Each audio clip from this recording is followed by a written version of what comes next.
We all know about the struggles that many parents face regarding their children and fussy eating. It is important to ensure that children get essential nutrients in a healthy, balanced diet. However, fussy eating makes this a more challenging task. Recently, there has been an increase in concern for the lack of diversity in children's diets across the UK. Childhood actually contains a critical period which shapes eating habits and therefore adult consumption of all fruits and vegetables. Humans are designed to be drawn to sweet and salty tastes and have an aversion to bitter tastes. Therefore, it is common that children grow up with a bitter taste aversion, which is linked to vegetables. Picky eaters reject a large proportion of new and familiar foods. They have a habitual diet with a low variety of foods, in which they reject food textures, flavours, and the feel of foods. Another phenomenon linked to fussy eating, but is not the same concept, is known as food neophobia.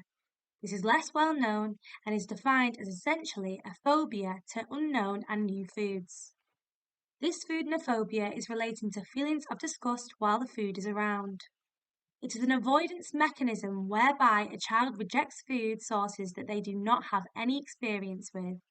It does not occur with tasting, it is purely from visuals and smells alone. Unlike picky and fussy eaters, once the food has been placed into the child's mouth, this marks the end of the neophobic behaviour to that food. Food neophobia is therefore diminished from the first taste which is associated with a positive experience.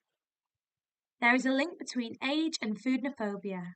In primary school age children, it is common, and this is simply because they have had fewer experiences and exposures to foods like adults have. However, food neophobia is actually an adaptive personality trait and is something that can be trained out of. Once a child has tasted the food and they are still persistent in their rejection and require an increased need for exposure, this is now considered as picky eating. Finally, the factors which affect the duration of expression of both phenomena are pressure to eat, personality factors, parental practices and styles, as well as social influences.